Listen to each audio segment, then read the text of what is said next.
해보셨죠? 네. 안녕하셨습니까? 하면 어떻게 하는지 다시 한번 해보겠습니다. 여러분 안녕하십니까? 사랑합니다. 네. 제가 그 한국에 있을 때 유생병원 그 길 건너편에 그 또아집이라고 하는 식당이 있어요. 그 식당을 자주 갔는데 그 간 이유는 그 문을 딱 그 식당 열고 들어가면 정면으로 표가 굉장히 재밌어요. 어제도 오시더니 오늘도 오셨군요. 내일도 오신다면 얼마나 좋을까요? 아주 간단한 건데 그렇게 좋더라고요. 그래서 그 생각이 나는 거예요.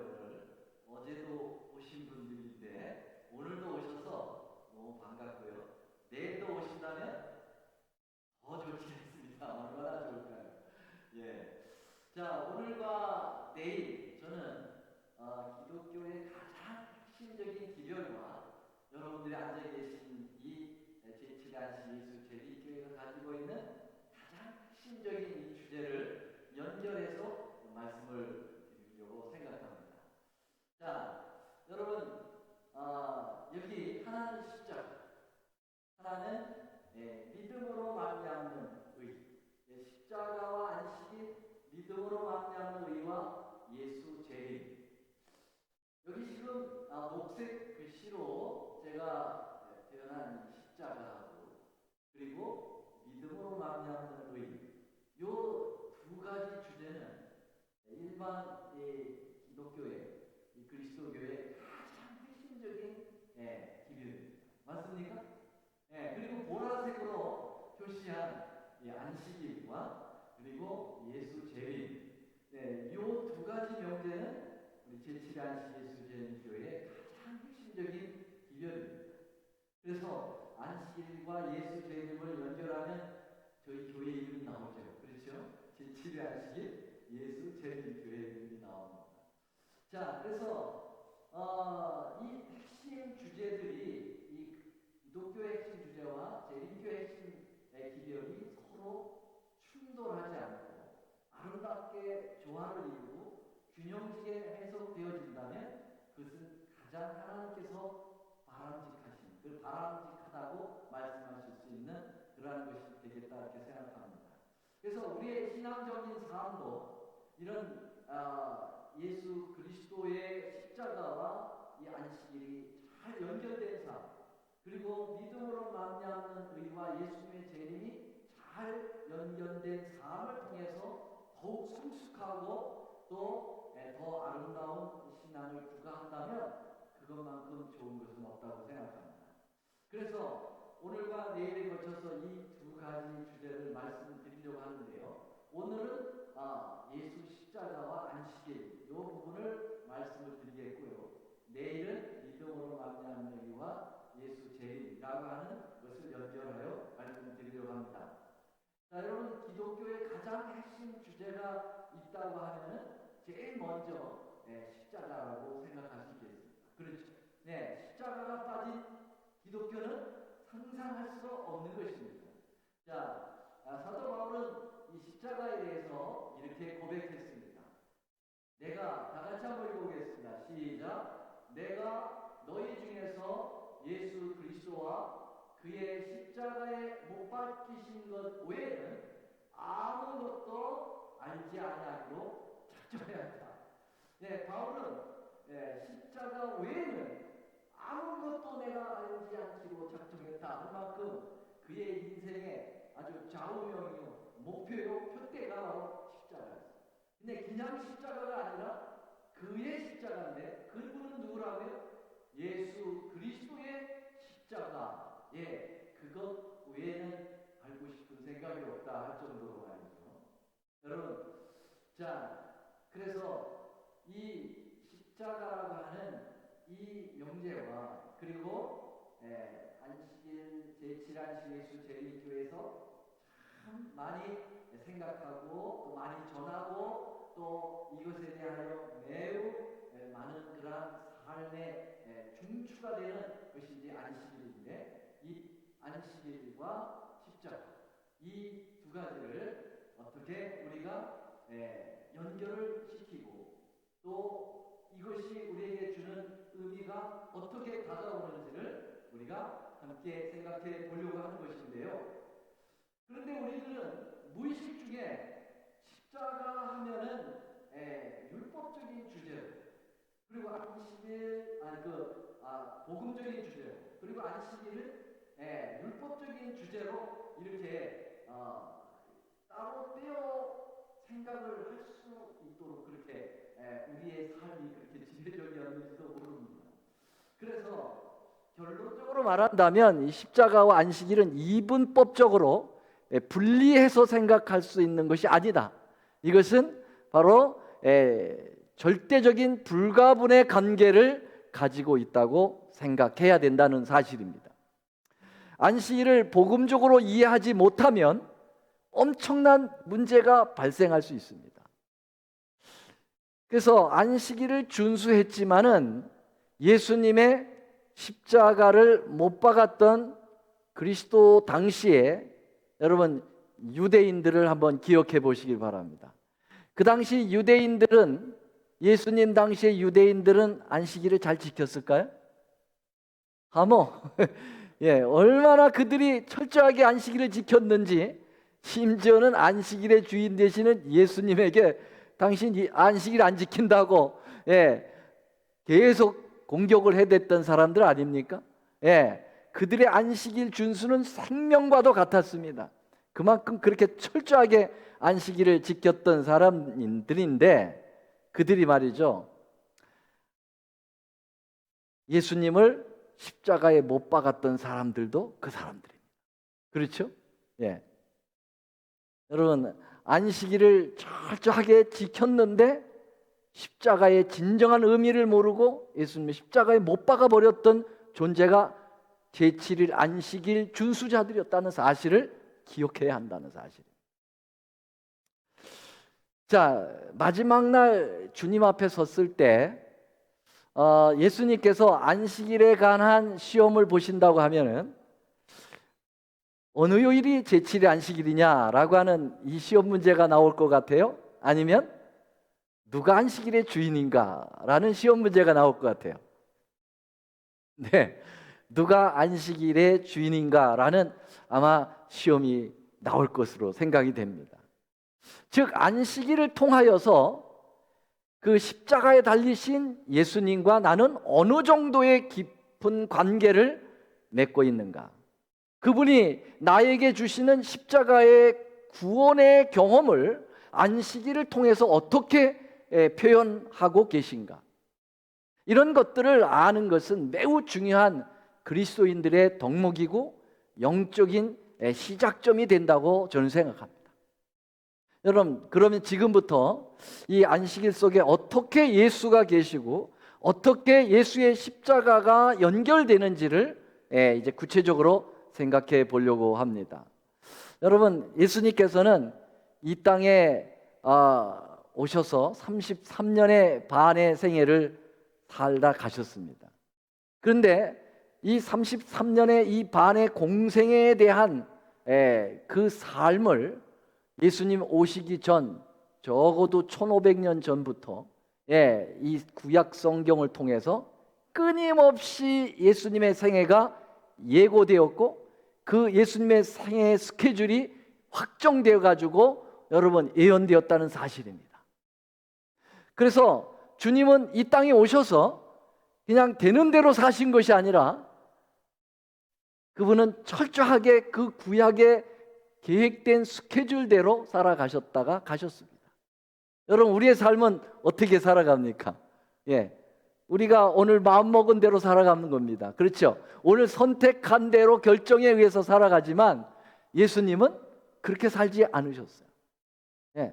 철저하게 성경에 예언된 그 시간 타임에 맞춰서 살아가셨다고 보는 것입니다.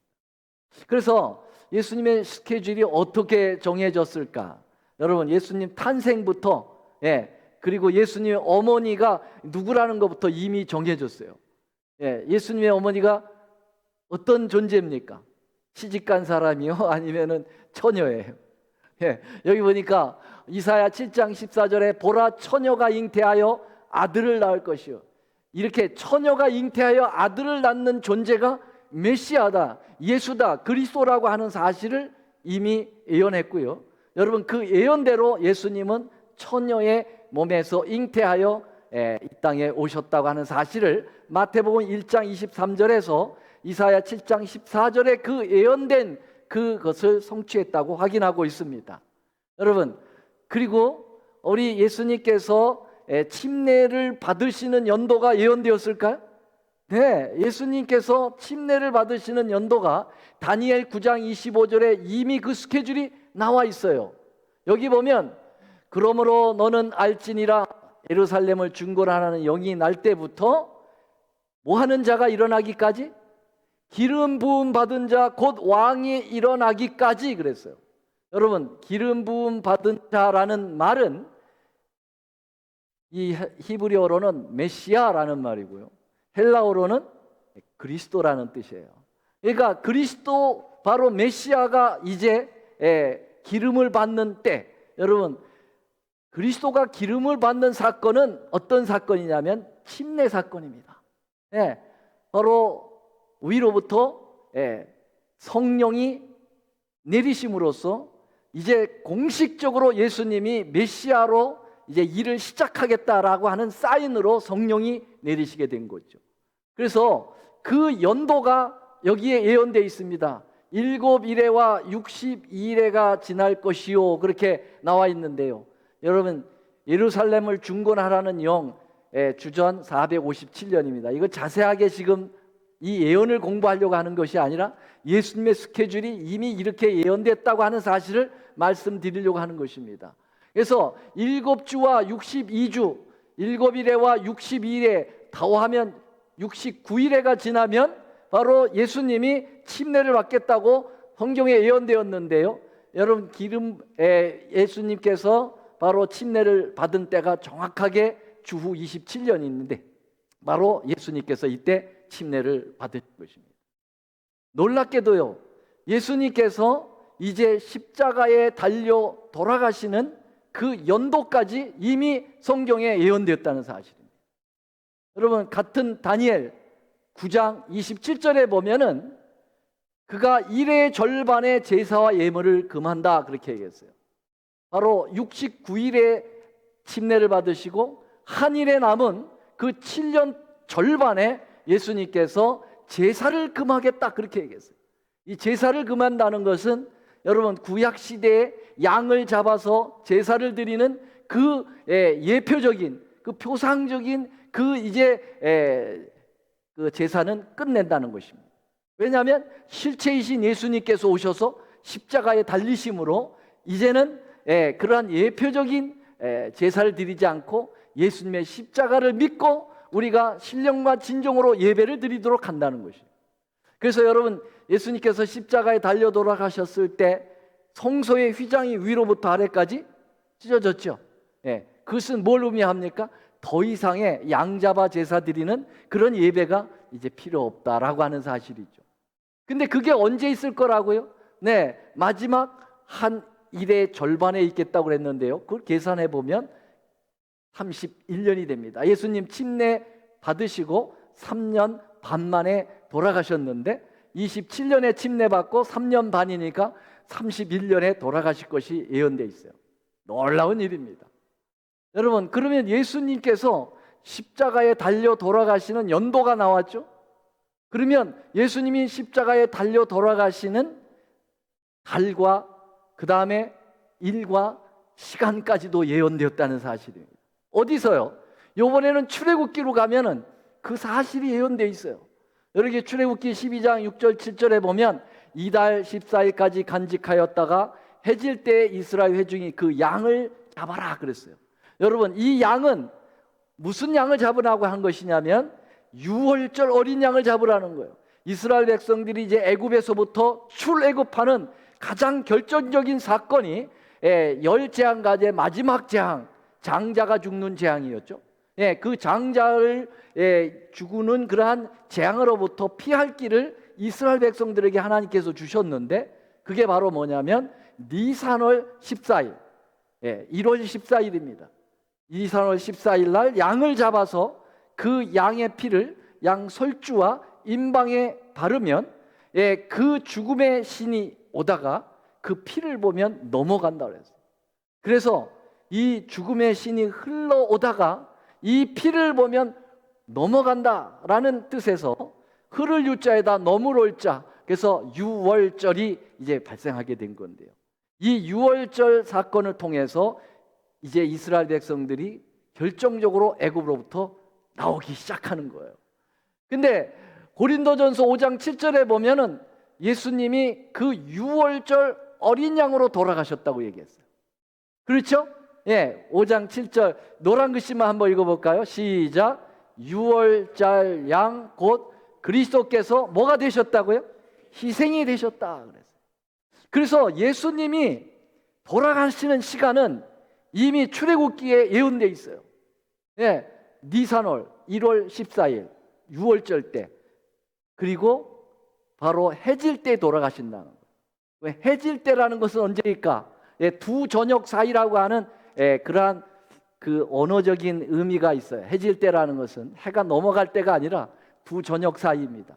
그것을 계산해 보면 니산월 14일 오후 3시에 돌아가신다고 나와 있는데, 여러분 성경에 보면 제9시에 예수님께서 운명하셨어요. 제가 말씀드린 오후 3시는 현대 시간이고요, 제9시는 유대 시간입니다. 현대 시간에다가 유대 시간을 잡으려고 하면 플러스 6을 하면 됩니다. 그래서 15시 오후 3시에 예수님은 정확하게 돌아가셨어요. 그래서 이 유월절이라고 하는 것은 바로 이 피를 이 크루스바 그리고 이 포스트 두 군데에 바르고 그 다음에 남은 피를 이 문지방에다가 이렇게 묻으라고 그랬어요. 그래서 이 피를 연결하면 뭐가 될까요? 십자가가 되는 거죠. 그래서 예수님께서 돌아가시는 시간이 정확하게, 날짜가 정확하게, 달이 정확하게, 그리고 연도까지 모두 다 예언되었다고 하는 사실이죠. 놀라운 일입니다. 그것이 언제서부터 그렇게 됐다고요? 예수님 오시기 전 1500년 전에. 그리고 다니엘서에서 그 십자가에 돌아가시는 그 연도가 나온 것은 예수님 오시기 전에 적어도 600년 전에 예언되었던 사실이에요. 그러니까 예수님은 그 스케줄에 따라서 정확하게 살아가신 거예요. 유대인들이 예수님 막 이적을 베풀고 막 그렇게 하니까 예수님 죽이려고 했을 때 예수님이 아직 내 때가 되지 않았다, 내 때가 되지 않았다라고 자주 말씀하시면서 피해 가시다가 이제 십자가에 가실 때가 되면 내 때가 되었다라고 굳게 결심하고 예루살렘으로 올라가십니다. 여러분, 거기서 나오는 때가 목욕탕에서 미는 때죠. 그 때가 아니라 무슨 때입니까? 타임이라는 것이죠. 그래서 예수님은 이렇게 정확한 스케줄에 의해서 움직이셨다는 모습을 우리에게 보여주는데요. 그런데 여러분, 예수님에 대한 구속의 그 원리가 예수님의 그 공생애 뿐만 아니라 이 인류 역사를 총괄해서 스케줄을 하했던 그런 예언이 있습니다. 그게 바로 뭘까요? 바로 유대 농사절기에 맞춘 구속의 스케줄입니다. 봄절기, 내절기, 그리고 가을절기, 세절기를 통해서 예수님이 이 땅에 오셔서 초림으로 하신 일과 그리고 이제 재림으로 이 모든 복음의 농사를 완성될 때까지의 스케줄을 이 7절기를 통해서 완벽하게 주님께서는 설명해 놓으셨다는 사실입니다. 여러분, 우리나라에도 절기가 있습니까? 몇 절기 있죠? 24절, 여기 써놨는데도 모르시네. 몇 절기요? 24절기가 있어요.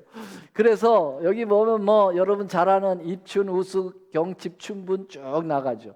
그래서 옛날에 우리 어르신들, 우리의 선조들은 이 24절기에 맞춰서 농사를 잘 지면 농사를 잘 짓게 됩니다. 계절에 따라서 정확하게. 근데 우리 하나님께서도 구원의 농사를 지시는 거예요. 그렇죠?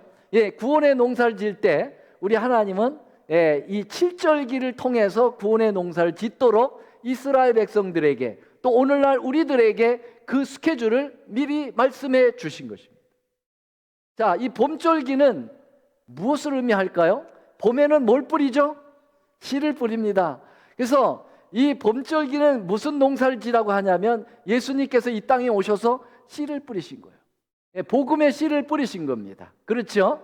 네. 그래서 이 봄절기 뇌절기를 통해서는 예수님의 초림이 스케줄되어 있는 것입니다. 그래서 예수님이 십자가에 달리시고 무덤에 묻히시고 3일 만에 부활하시고 그리고 성령이 오셔서 이 온 세계의 복음이 퍼져나가면서 그 복음의 씨가 무럭무럭 자라는 그러한 역사가 이 초림으로 예언되었고요. 그 다음에 길고 지루한 여름이 옵니다. 우리 한국이나 여기는 여름은 바로 우기가 되지만은 이 팔레스타인은 건기예요. 그래서 비가 하나도 오지 않아요.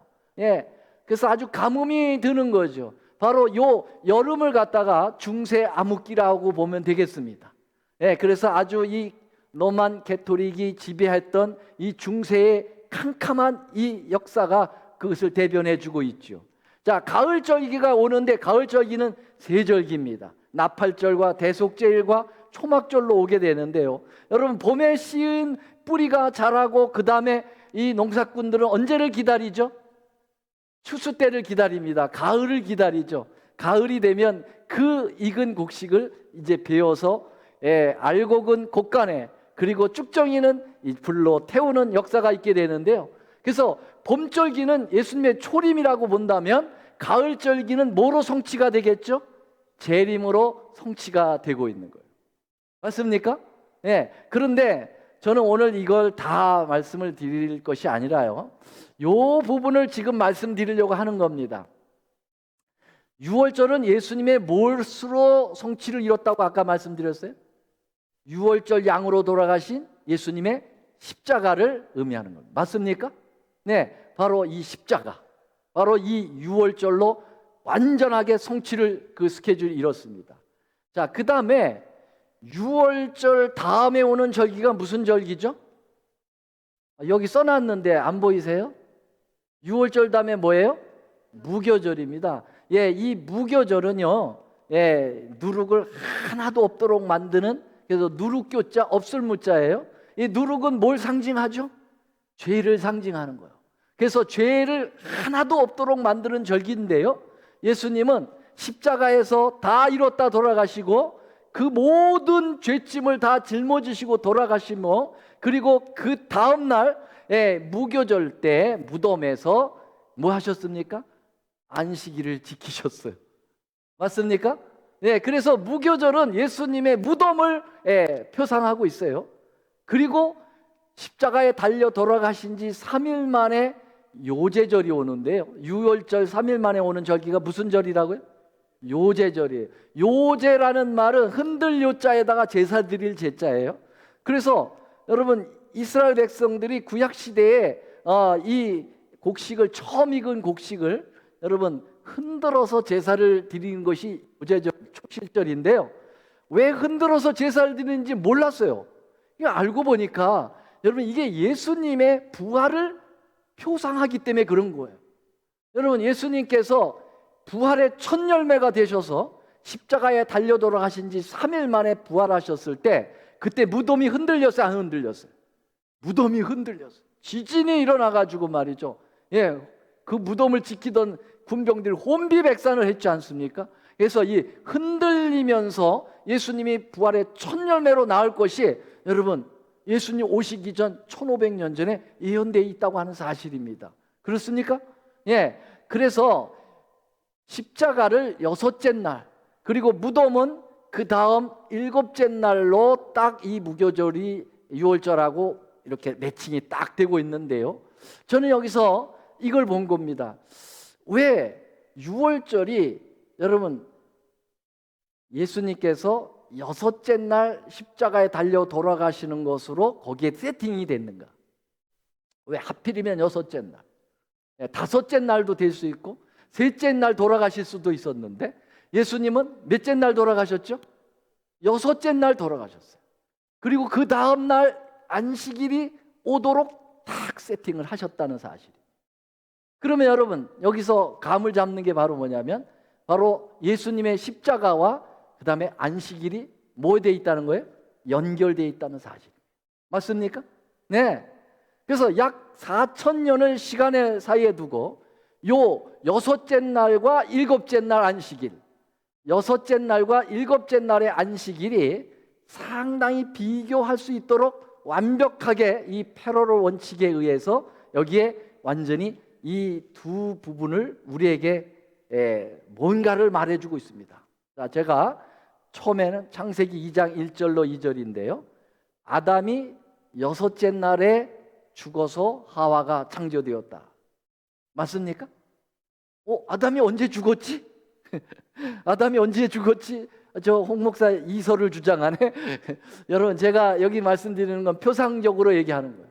여러분, 아담이 이 창세기 2장 24절에 보면은 하나님께서 하와를 창조할 때 아담을 깊이 잠들게 하셨다 그랬어요. 여러분, 그 깊은 잠은 죽음의 잠이에요. 예, 깊은 잠은 마취적인 잠입니다. 의식이 없어지는 거예요. 그래서 여러분, 이 하와가 아담에 의해서, 아담을 통해서 나왔는데 하나님은 짐승처럼 암컷과 수컷을 창조하지 않고 먼저 아담 만들고 아담을 통해서 하와를 나오게 하는 그런 구차한 방법을 사용하셨어요. 왜 그랬을까? 바로 그것을 여기서 설명하려고 하는 것입니다. 여러분, 아담은 누굴 표상했을까요? 아담은 로마서 5장 14절에 보면 아담은 오실자의 표상이라는 말씀하고 있어요. 오실자가 누구죠? 예수님이에요. 그러니까 아담은 예수님의 역할을 했다는 거예요. 그러니까 아담이 깊은 죽음의 잠을 통해서 옆구리, 하필이면 왜 갈비뼈를 뺐을까요? 옆구리가 갈라지고 뼈가 부러지는 그 고통을 통하여 누가 나온 거예요? 여자가 나온 것입니다. 네. 그래서 바로 이 역사가 언제 있었냐면 여섯째 날 해 넘어갈 때 딱 있었어요. 해질 때. 네. 그러면서 여러분, 이 여섯째 날은 아담이 이제 하와를 만들면서 모든 여섯째 날까지의 창조의 과정이 피니시 된 거예요. 끝난 거예요. 그래서 창세기 2장 1절에 보면 창조를 다 이루었다라고 얘기했어요. It is finished. 그렇게 얘기했어요. 창조의 완성이 된 겁니다. 그리고 일곱째 날이 딱 왔습니다. 창조가 딱 끝나면서 일곱째 날이 왔습니다. 여러분, 일곱째 날을 뭐라고 그랬습니까? 안식일이죠. 그래서 안식일이 바로 그 다음에 오면서 하나님께서 모든 만물을 지으신 그 놀라운 사실을 기억하고 기념할 수 있도록 그날을 제정하셨다는 사실입니다. 자, 4,000년 후에 갈바리 산에서 똑같은 시간의 배열에 의해서 이 역사가 이루어집니다. 예수님이 여섯째 날에 죽으셨어요. 죽으시고 십자가에 죽으시고 거기서 다 이뤘다라고 또 말씀하시죠. It is finished. 그러면서 이제는 뭐가 완성이 된 겁니까?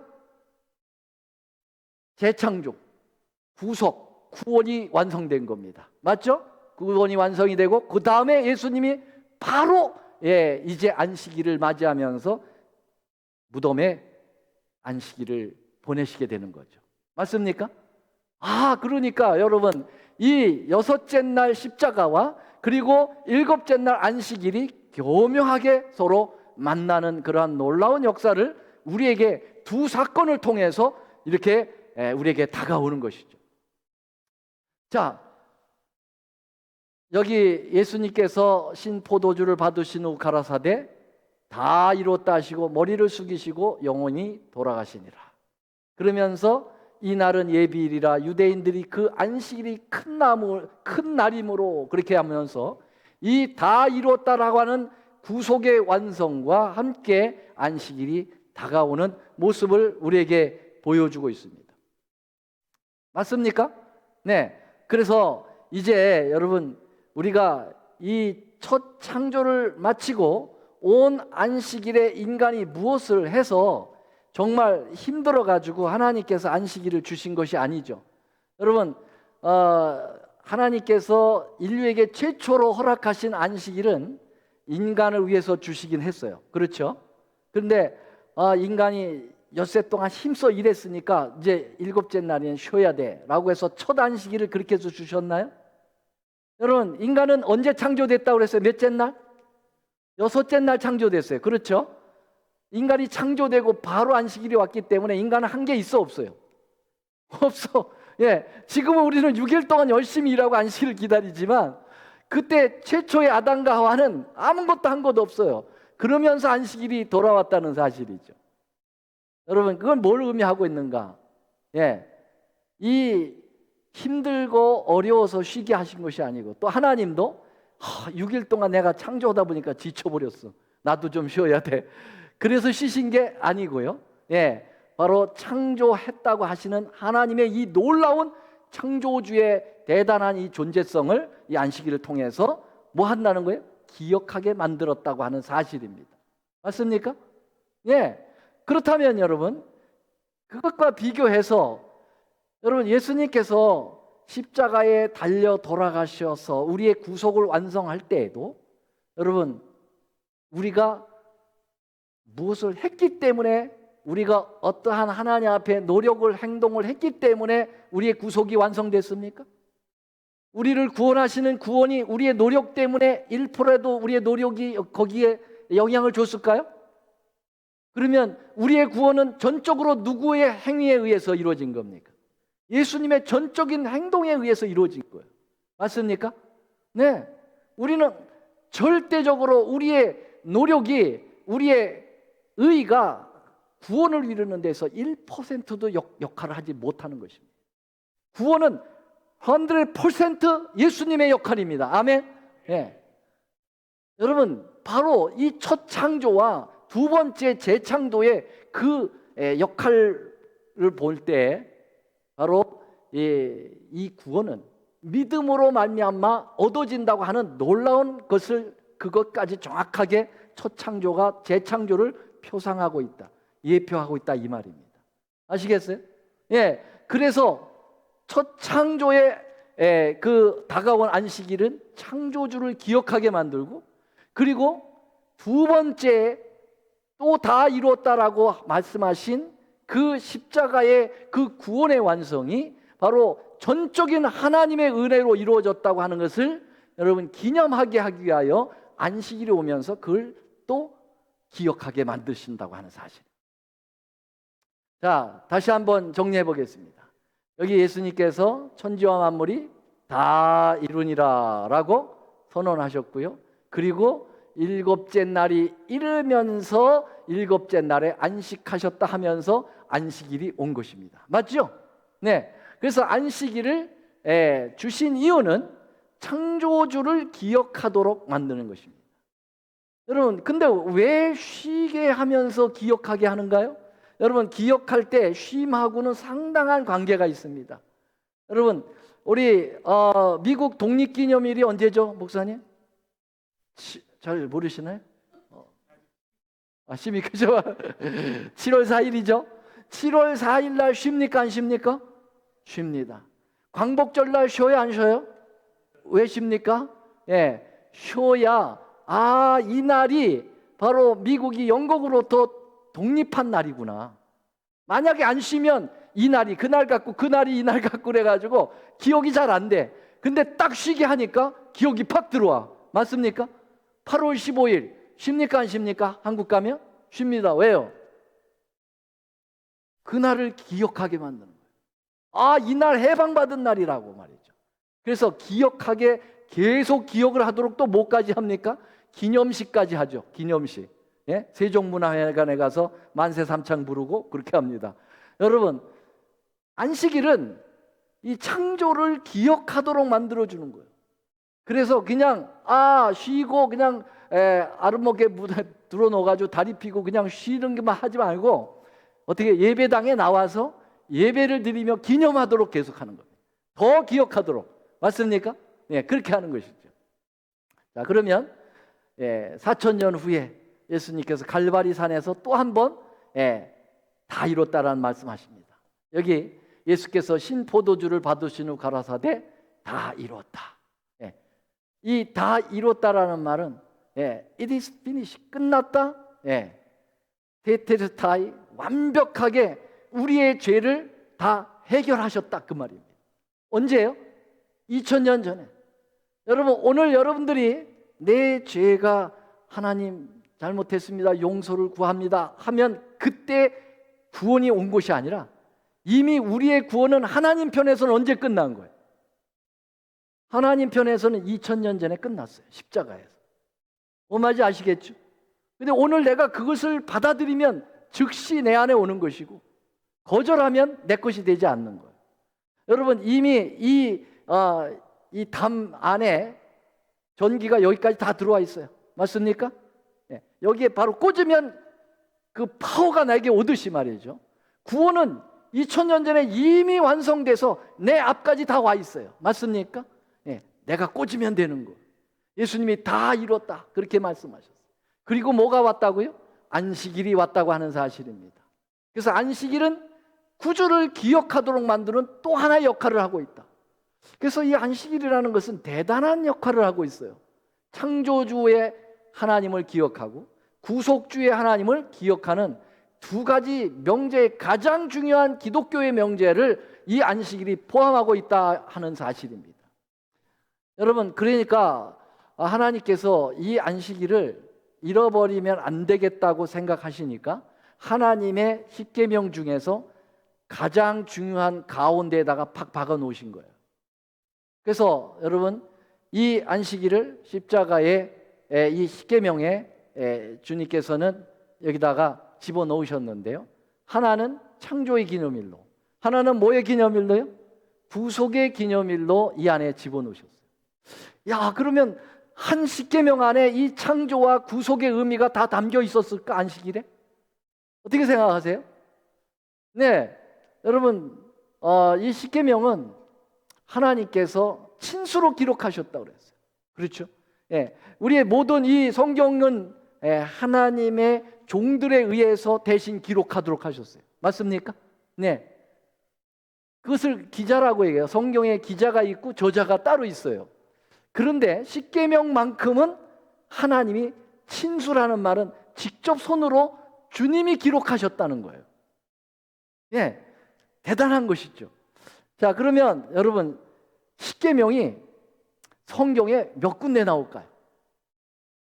아니, 제가 항상 답은 여기 있다고 얘기했는데 몇 군데 나올까요? 두 군데 나옵니다. 어디하고 어디요? 하나는 출애굽기, 하나는 어디? 신명기에 나옵니다. 자, 그러면 이 두 계명이 다른 점이 있을까요? 아니면 똑같을까요? 하나님이 친수로 기록하셨다면, 그리고 하나님의 법이라면 이게 다르면 안 되잖아요. 똑같아야 되잖아요. 근데 놀랍게도 여러분, 십계명 중에서 네 번째 계명만큼은 차이를 보이고 있어요. 왜요? 두 가지를 집어넣어야 되니까. 뭐예요? 하나는 창조의 기념일인 안식일을 집어넣어야 되고, 또 하나는 뭐의 안식일이요? 구속의 안식일을 집어넣어야 되기 때문에 두 군데로 나눠 놓으시고 그것을 차이를 보이게 만드셨다는 거예요. 제가 여러분들에게 한눈에 보도록 그 계명을 가져왔어요. 자, 여기 좀 글씨가 작아서 그런데요, 그냥 여러분 다 외우시는 거니까, 다 아시는 거니까. 자, 출애굽기에 있는 네 번째 계명, 안식일 계명을 한번 분석해 보겠습니다. 8절에 다 같이요, 시작. 안식일을 기억하여 거룩히 지키라. 여러분, 십계명 중에서 요 계명은 꼭 기억하라라고 하는 이 기억이 들어가고 있는 계명은 몇째 계명일까요? 이제는 이제 잘하시네. 넷째 계명. 안식일 계명만큼 기억하라는 말이 들어가 있어요. 그런데 재밌게도 오늘날의 수많은 기독교인들이 하나님이 꼭 기억해달라고 하는, 물론 십계명이 다 기억해야 되지만 이것만큼은 절대 잊어버리면 안 된다고 하는 네 번째 계명만 또 빼고 다른 계명을 기억하고 있어요. 놀라운 일이죠. 그렇죠? 자, 근데 이 안식일을 기억하여 거룩히 지키라, 이거는 여러분 선택입니까? 명령입니까? 명령이에요. 해도 좋고 안 해도 좋고 아니라 해야만 하는 겁니다. 명령이니까. 그렇죠? 자, 그러면 요 두 번째 이 하얀 글씨 부분은요, 엿새 동안은 힘써 내 모든 일을 행할 것이나 제7일은 너의 하나님 여호와의 안식일인즉 내 아들 딸 뭐 남종 여종 육축 심지어는 개까지도 아무 일도 하지 마라. 요게 안식일을 지키는 방법이에요. 그렇죠? 그래서 첫 번째 부분은 명령으로 때렸고, 두 번째로는 그 안식일을 어떻게 지켜야 되느냐 그 방법에 대해서 나오고요. 세 번째 이 노란 글씨는 어떤 부분이 나올까요? 이는 그랬어요. 이는이라는 말은 because, 그 이유는 그런 뜻이에요. 그러니까 이유를 달았어요. 왜 안식일을 철저하게 기억하고 지켜야 되느냐, 그 이유가 뭐냐, 그 당위성이 뭐냐, 뭘까요? 나 엿새 동안에 나 여호와가 하늘과 땅과 바다와 그 가운데 모든 것을 만들고 그랬어요. 두 글자로. 그걸 뭐라고 그래요? 창조. 이렇게 안식일을 지켜야 되는 이유는 창조를 내가 했기 때문에 내가 창조주라고 하는 것을 너희들은 기억해 달라는 겁니다. 아멘? 네. 자, 두 번째 신명기를 보겠습니다. 여호와는 너희 하나님 내게 명한 대로 안식일을 지켜 거룩하게 하라. 뭐 좀 말이 좀 길지만 내용은 같아요, 안 같아요? 같아요. 명령이 아니에요. 여기도 거룩히 지키게 하라, 똑같습니다. 명령이 나오면 그 다음에 뭐가 나온다고요?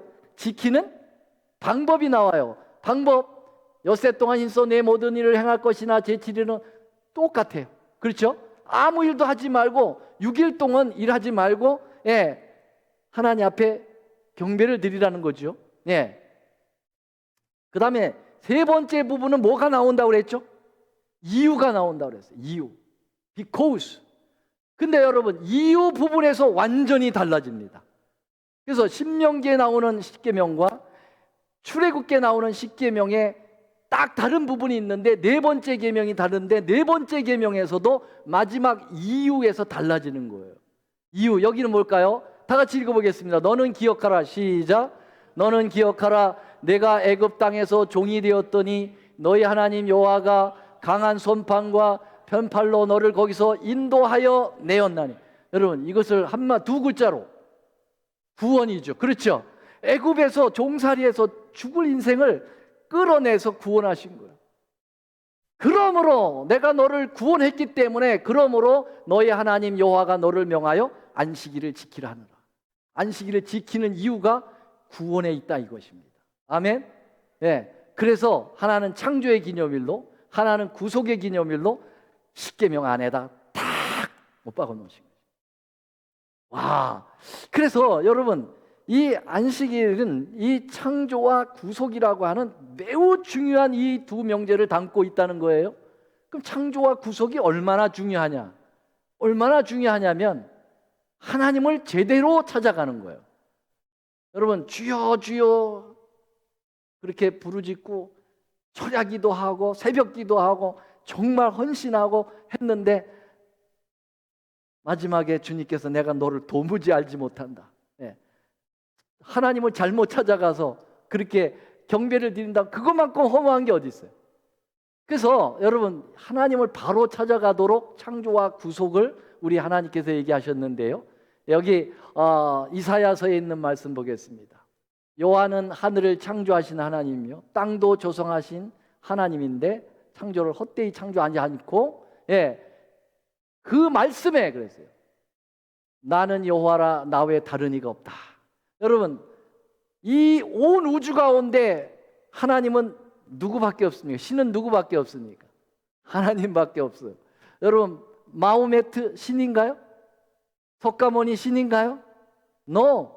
이 온 세상에 존재한다고 하는 신은 다 잡신들이에요. 거짓 신들입니다. 오직 신은 딱 누구밖에 없어요? 하나님, 여호와 하나님밖에 없어요. 나 외에는 다른 신을 내게 있게 말지니라. 그렇죠? 그런데 하나님이 나만 신이야 라고 얘기할 수 있는 당위성이 어디 있습니까? 했더니 내가 나만 창조했잖아. 창조에다 걸었다는 거죠. 맞습니까? 이번에는 이사야 45장 21절에 또 계속 얘기해. 나 외에 다른 신이 없어. 나 외에 다른 이가 없어. 계속 얘기하는데 어디다 뒀습니까? 이번에는 나는 공의를 행하며 뭘 베풀었다고요? 구원을 베풀었어요. 그래서 하나는 진짜 하나님이 되려면 창조가 되어야 되고, 진짜 하나님이 되시려면 구속주가 되어야 되는 거예요. 맞습니까? 그게 성경적으로 입증이 됐어요. 그래서 이 창조와 구속이라고 하는 이 명제가 바로 진짜 하나님을 찾아가는 거예요. 예. 그런데 이 창조와 구속이 어느 제도에 담겨져 있다고요? 어느 제도에 담겨져 있죠? 안식일 계명에 담겨져 있다는 사실이죠. 또 있습니다. 여러분, 이 세상에 누구에게만 경배합니까? 여기 훌륭한 이정철 목사님 잘생겼기 때문에 앞에서 경배해야 되나요? 안 되죠. 예, 베드로가 경배 받으려고 했을 때, 예, 나한테 경배해 그랬습니까? 와, 질색을 하고 나는 경배받을 존재가 아니라고 그랬어요. 계시록 19장에 보면은 천사가 계시를 주고 있는데 요한이 막 경배하려고 그래. 근데 천사가 뭐라 했어? 노, 나는 경배받을 대상이 아니야. 경배는 누구에게만 돌려야 돼? 하나님에게만 돌려야 돼요. 왜요? 뭐 때문에? 창조와 뭐요? 구속입니다. 여기 보세요. 우리 주 다 같이 시작. 우리 하나님이여 영광과 존귀와 능력을 받으시는 것이 합당하오니 주께서 만물을 지으신지라. 예. 주님은 창조 예배받기에 지당하십니다. 합당하십니다. 왜요? 주님이 만물을 지으셨잖아요. 그렇죠? 예, 이번에 보세요.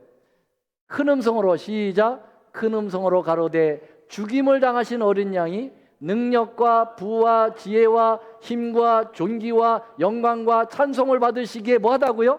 합당하다. 예. 이 위에도 합당하다. 여기도 합당하다. 이번에는 뭐예요? 죽임을 당하신 어린 양. 우리 예수님 왜 죽임을 당하셨죠? 구원 때문에, 우리의 구원 때문에. 그렇죠? 그래서 창조와 이 구원의 명제가 진짜 하나님을 경배하게 된다는 사실이에요. 근데 이 진짜 하나님을 경배하려면 여러분 이 안식일을 통해서 창조와 구속이 담겨 있는 그날의 경배를 해야만 진짜 하나님에게 경배를 돌리게 되는 거죠. 맞습니까? 네. 그래서 여러분 이 두 가지 이 명제는 정말 놀랍게도 하나님과 우리를 다 결속시켜 주게 되는 거예요. 이사야 43장 1절에 보니까 여기 재미난 말이 있어요. 요새 그 젊은이들이 데이트를 할 때 아주 진하게 사랑 고백하는 표현이 있습니다. 혹시 뭔지 아세요? 목사님 뭔지 아십니까? 데이트한 지 오래돼가 잘 모르구나. 아, 불쌍하네. 예. 제가 여기 답을 다 써놨는데 넌 내 거야. 오늘 저녁에 가서 한번 해보세요. 아주 참 좋습니다. 너는 누구를 거라고요? 넌 내 거야. 예, 그것만큼 진한 게 없어요. 예? 완전히 팍 다가오죠. 넌 내 거야. 예. 근데 이게 젊은 아이들이 처음 쓴 게 아니고 예수님이 우리 하나님이 제일 먼저 쓰신 겁니다. 예, 그렇죠?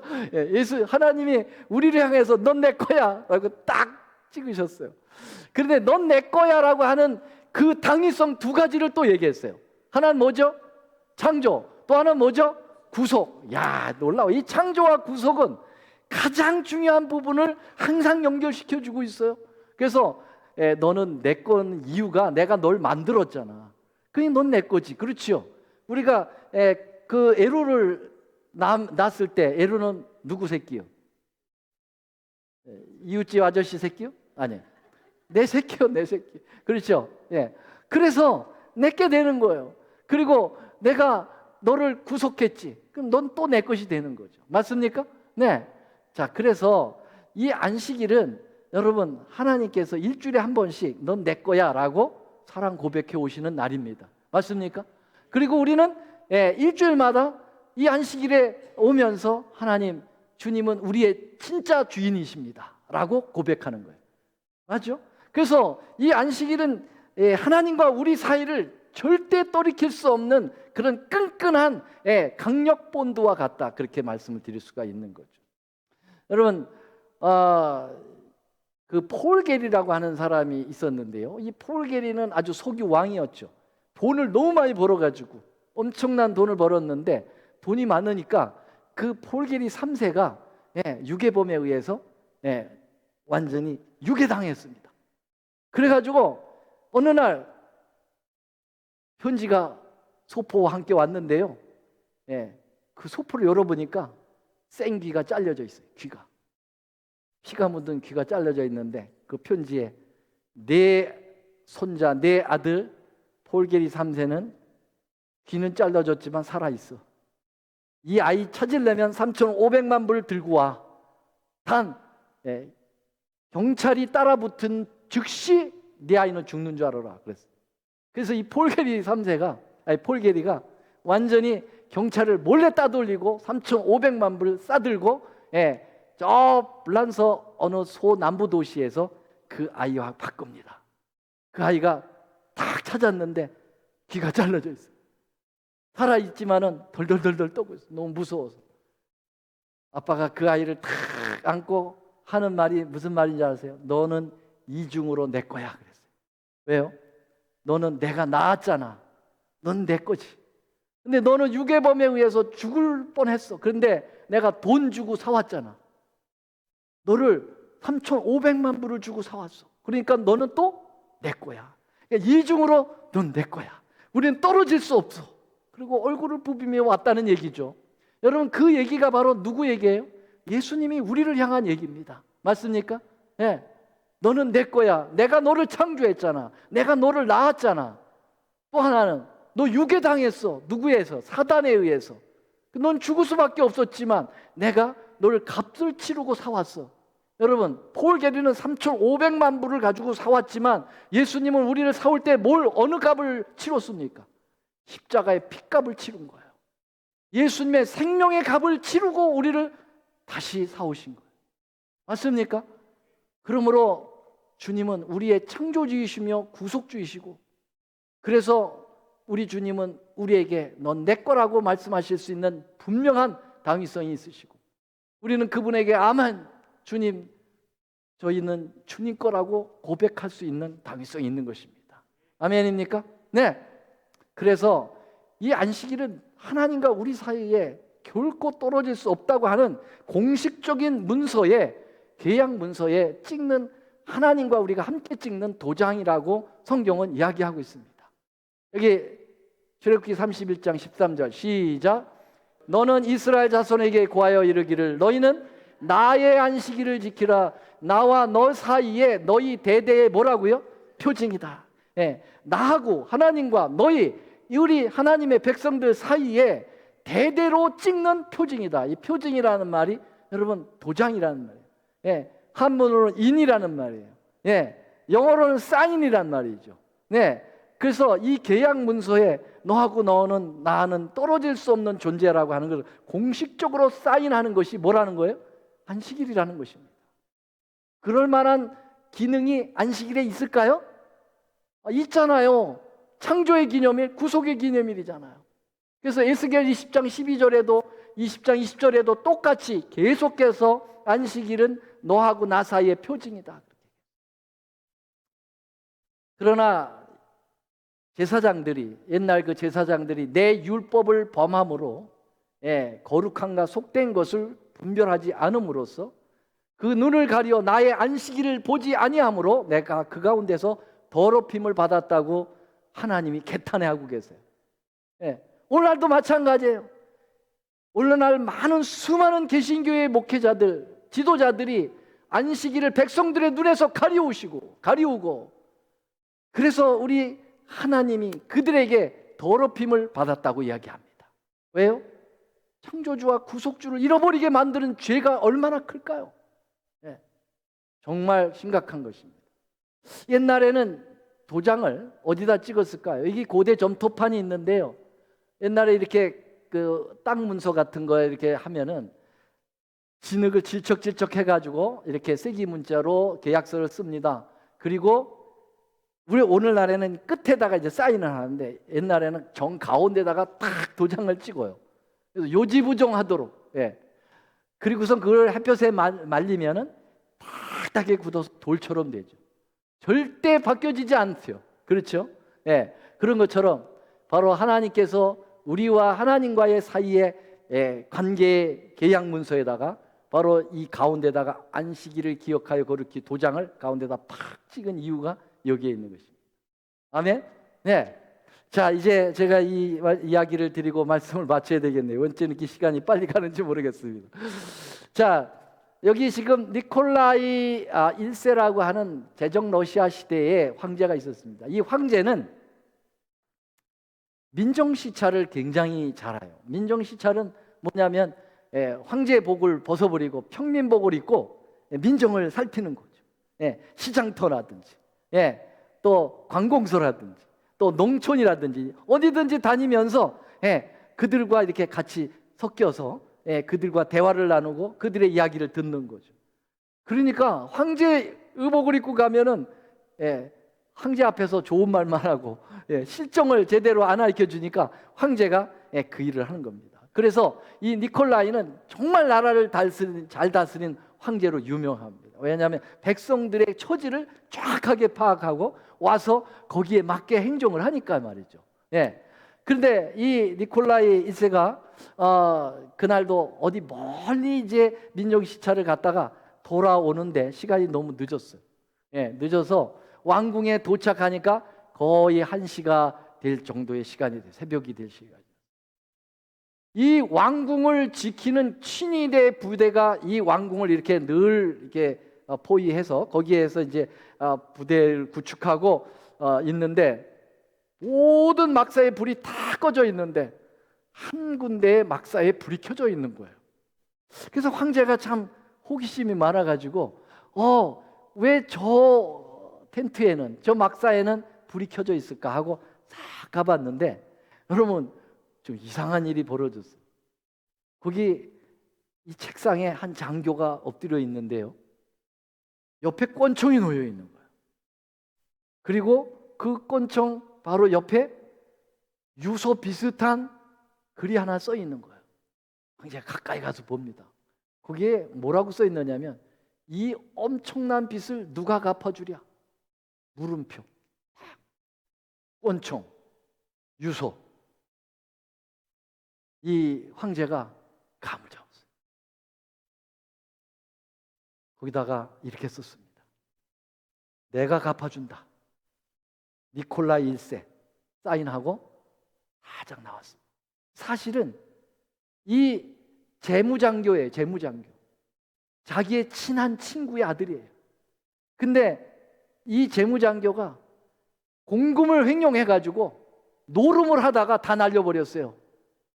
군대 부대의 자금을 다 날려버린 거예요. 엄청난 돈이에요. 이제 조금 있으면 감사가 나오면은 말이죠. 발각되면 총살형이거든요. 그러니까 이 장교가 총살형으로 구차히 죽느니 내가 자살하겠다. 그리고선 이제 유서를 쓰는데 유서 쓸 게 없어. 뭐라 그래요? 이 엄청난 빚을 누가 갚아주랴? 그냥 단식에 그냥 낙서 비슷한 유서를 써놓고 캐션 마크 탁 하고 이제 권총으로 자기의 머리를 쏘려고 할 때 주마등처럼 자기의 인생을 회상을 잠깐 하게 되는 것입니다. 그러다가 잠깐 졸음이 와서 엎드려 있을 때 그때 누가 온 겁니까? 니콜라이가 온 거죠. 니콜라이 1세가 와서 내가 갚아준다 사인한 것입니다. 자, 이 황제가 몰래 빠져나가는데 아무래도 그 나갈 때 문 이렇게 닫히는 소리에 의해서 이 장교가 깨면서 내가 뭐 하고 있지? 이제 죽어야 되는데 권총을 딱 잡고 보니까 자기가 써놓은 유서 같지 않은 유서 밑에 새로운 글씨가 써 있는 거예요. 이 엄청난 빚을 누가 갚아주랴? 거기서 자기가 끝났거든. 그런데 그 밑에다가 내가 갚아준다. 니콜라이 1세. 아니 세상에 이 누가 와서 장난질을 하고 갔나? 그 사인은 이 황제의 사인 너무 익숙한 사인입니다. 그래서 캐비넷 열고 황제의 사인한 다른 재정 문서를 꺼내놓고 비교를 해보니까 정확하게 니콜라이 황제 사인입니다. 황제가 다녀갔구나. 그리고 황제가 다녀갈 뿐만 아니라 이 엄청난 빚을 황제께서 갚아주겠다고 약속하고 가셨구나. 그래도 죽어야지. 그랬을까요? 정신병자죠. 그래도 죽으면은요. 죽을 필요가 없어요. 여러분, 그 빚을 갚아주지 못할 존재가 그렇게 써놨다면 장난이지만 그 빚을 갚아줄 수 있습니까? 황제는 능히 갚아줄 존재입니다. 죽을 필요가 없는 것이죠.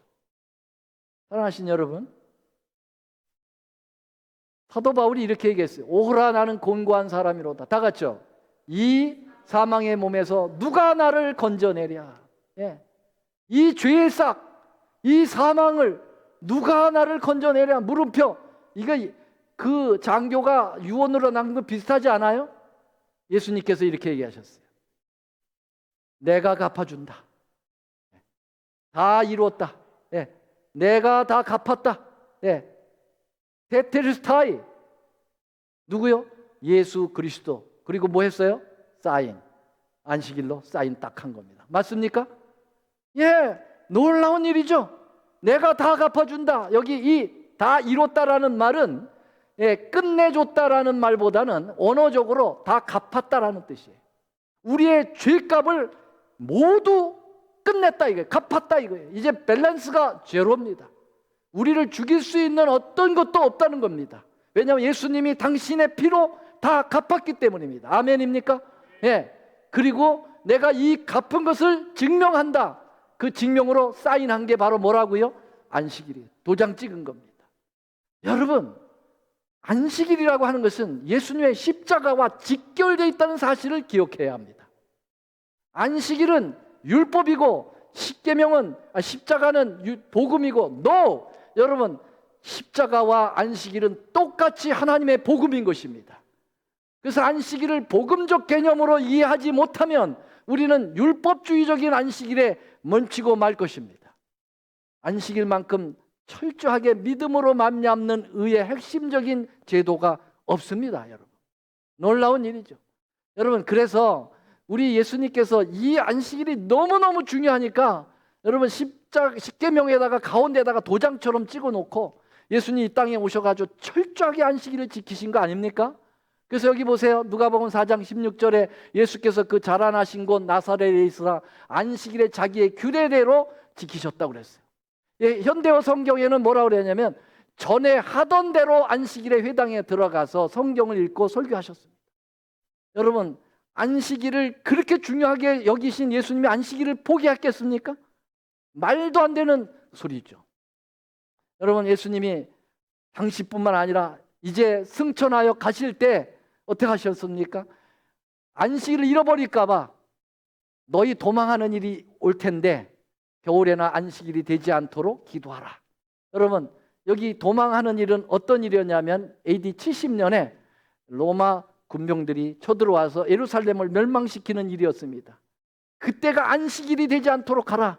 왜냐하면 그날은 거룩한 날이니까 그날 예배를 드려야 되고 하나님 앞에 구별된 날을 통하여 창조주와 구속주를 기념해야 되는데 그날 도망가느냐고 정신없으면 안 되니까 그날 걸리지 않도록 하라는 것입니다. 그래서 여러분 AD 31년에 이 예언을 하시고 그리고 AD 70년에 바로 이 사건이 일어났습니다. 그렇다면 예수님의 십자가로 안식일이 폐해졌다고 하는 일반 개신교회들의 그 말들은 다 거짓말입니다. 잘못된 얘기예요. 왜냐하면 예수님은 십자가에 달려 돌아가신 지 40년 후의 얘기를 얘기하면서도 여전히 안식일에 대하여 귀중성을 말씀하셨기 때문에 그렇습니다. 맞습니까? 여러분, 이렇게 중요한 안식일을 사단은 중요하다고 생각했을까요? 여러분, 사단은 너무너무 정확하게 이 안식일의 중요성을 깨닫고 있겠죠. 그래서 10가지 계명 중에서 유독히 4번째 계명을 손을 대야 되겠다고 하는 작심을 하게 되는 이유가 있어요. 왜냐, 안식일을 잃어버리게 하면, 바꿔버리면 창조주와 구속주를 잃어버리기 때문에 바로 너는 내 거라고 하는 두 존재의 소유적 관계가 끊어지기 때문에요. 사단은 그렇게 집요하게 안식일을 물고 늘어졌다고 하는 사실입니다. 맞습니까? 그래서 예수님 오시기 전에 적어도 600년 전에 예언이 돼 있어요. 여기 보면 그가 장차 말로 지극히 높으신 자를 대적하며, 여러분 이 그가가 누굴까요? 그가가 좋은 놈일까요? 나쁜 놈일까? 두 존재로 얘기했어요. 좋은 놈이에요? 나쁜 놈이에요? 왜 나쁜 놈이에요? 지극히 높으신 자를 대적하니까 나쁜 놈이죠. 지극히 높으신 자 성도를 또 괴롭히니까 나쁜 놈이죠. 그러니까 이 적그리스도, 엔티크라이스트가 바로 또 뭐를 한다는 거예요? 노란 것이. 시작. 때와 법을 변경시킬 것이다 라고 예언하고 있어요. 네, 때와 법. 여기 법은 하나님의 계명입니다. 그렇죠? 여기 때는 목욕탕에서 미는 때 맞죠? 뭐라고 그랬어요? 이 때는 시간입니다. 시간. 하나님의 십계명 중에서 시간을 의미하는 계명은 몇째 계명이죠? 넷째 계명밖에 없어요. 나 외 다른 신을 섬기지 마라. 1계명 시간 없어요. 우상 만들지 거기 시간 없어요. 하나님 이름 더럽히지 마. 시간 없어요. 네 부모를 공경하라. 시간 없어요. 쭉 다 봐도 시간 없어요. 그런데 시간이 처음부터 쫙 나오는 건 몇째 계명이에요? 네 번째 계명이에요. 제7일은 엿새 동안은 계속 시간입니다. 그래서 네 번째 계명만큼은 바로 사단이 바꿀 것이다. 그 엔티크라이스트가. 근데 바뀌었습니까? 정말 그랬습니다. 콘스탄틴이라고 하는 로마 황제가 바로 이 안식일을 일요일로 바꾸는데 제1호의 사람이었습니다. 그래서 그가 313년에 밀라노 칙령을 내리면서 기독교를 이제 핍박하지 않고 공인해 주면서 그러면서 기독교인들의 마음을 사고 그 다음에 그가 믿었던 태양신을 저버리지 않고 여전히 태양의 존귀한 날에 도시에 거주하는 행정가들은 그날을 문을 닫고 쉬어라. 안식일 말고 태양의 존귀한 날. 태양의 날이 영어로 뭐죠? 태양, sun, day, Sunday. 일요일에 쉬라고 명령을 내립니다. 그래서 여러분 여기 제가 공부하던 중등세계사 이해남 박사가 진 중등세계사 44쪽을 제가 카피해 왔어요. 한편 그리스도에게 수락으로 말미암아 321년부터 황제는 일요일을 안식일로 할 것으로 명하고 이날 노예 제도를 금한 것은 사회에 큰 변동이었다고 나와 있어요. 아주 객관적인 자료입니다. 교과서에 나와 있어요. 여러분 안식일이 일요일로 바뀐 것은 하나님에 의해서 바뀐 거 아니고 제자들에 의해서 바뀐 거 아닙니다. 이것은 이상한 황제가 나와가지고 황제가 바꾼 거예요. 여기에 그때 로만 캐토릭이 같이 부합해가지고 325년에 니케아 종교회의에서 일요일을 부활절이라고 하는 예수님 부활하고 컨넥을 시키게 됩니다. 성경에도 없는 거예요. 여러분 물론 예수님이 일요일날 부활하셨긴 했지만은 그 부활을 기념하여 일요일날 예배를 드리라고 하는 말은 전혀 성경과 다 맞지 않습니다. 343년에 사르디케아 회의에서는 바로 일요일을 갖다가 이제는 일요일이라고 부르지 않고 썬데이라고 부르지 않고 주의 날이라고 하는 주일로 바꿔버렸어요. 이것도 맞지 않습니다. 그 다음에 마지막 364년에는 라오디게아 종교총회에서 안식일 대신 일요일로 아주 공식적으로 바꿔버리고 말았습니다. 여러분 얼마나 사단이 철저하게 계획해서 집요하게 점차적으로 안식일을 일요일로 바꿔나가는 과정이 역사에 분명히 존재하는 거죠. 그래서 하나님의 십계명과 천주 십계가 완전히 다릅니다. 그래서 하나님의 십계명에는 우상 만들지 말고 그것들을 섬기지 말라를 캐토릭에서는 그것을 놓을 수가 없어요. 왜냐하면 우상 딴지들이 너무 많으니까요. 마리아 신상에다가 빌죠. 그래서 빼버립니다. 한 칸씩 당겨오죠. 그래서 셋째 계명이 둘째로 오고 그 다음에 넷째 계명이 셋째로 오면서 살짝 바꿉니다. 이건 빼버리면 눈치채니까 뭐라고 했어요? 안식일을 기억하여 거룩히 지키를 주일을 지키고 이렇게 합니다. 빼버렸으니까 모자르잖아요. 9개가 되잖아요. 그래서 10째 계명을 반으로 잘라가지고 남의 아내를 원치 말고 9계명으로 그리고 남의 재물을 탐치 말라를 10계명으로 만들어버린 거죠. 사단은 하나님의 결코 변경될 수 없는 율법의 1.1항이라도 변경되지 않고 다 이루겠다고 말씀하신 주님의 말씀을 어기고 여러분 계명을 빼버리고 변경시키고 가운데로 잘라서 나누고 완전히 난도질을 쳐버리고 말았던 것이죠. 왜요? 이 안식일을 없애기 위한 사단의 집요한 노력의 결과입니다. 그러나 우리 예수님은 당당하게 말씀하십니다. 다 같이 읽겠어요. 시작. 또 가라사대 안식일은 사람을 위하여 있는 것이요 사람이 안식일을 위하여 있는 것이 아니니 이러므로 인자는 안식일에도 주인이니라. 아멘. 여러분 우리는 안식일을 하나의 어떤 날짜나 하나의 율법에 의한 그런 그러한 가치로서 지킨다기보다는 이 안식일은 하나님과 우리의 관계에 있어서 너무나도 중요한 부분, 하나님은 제대로 된 하나님을 섬기겠다는 것이고 창조주와 구속주를 통하여 우리가 주님의 것이라고 하는 그 놀라운 헌신과 그 고백을 하기 위한 그런 날로서 우리가 성수해야 될 것으로 생각합니다. 여러분 모두가 진정한 하나님의 백성이 되기를 간절히 소망하면서 말씀을 드리겠습니다.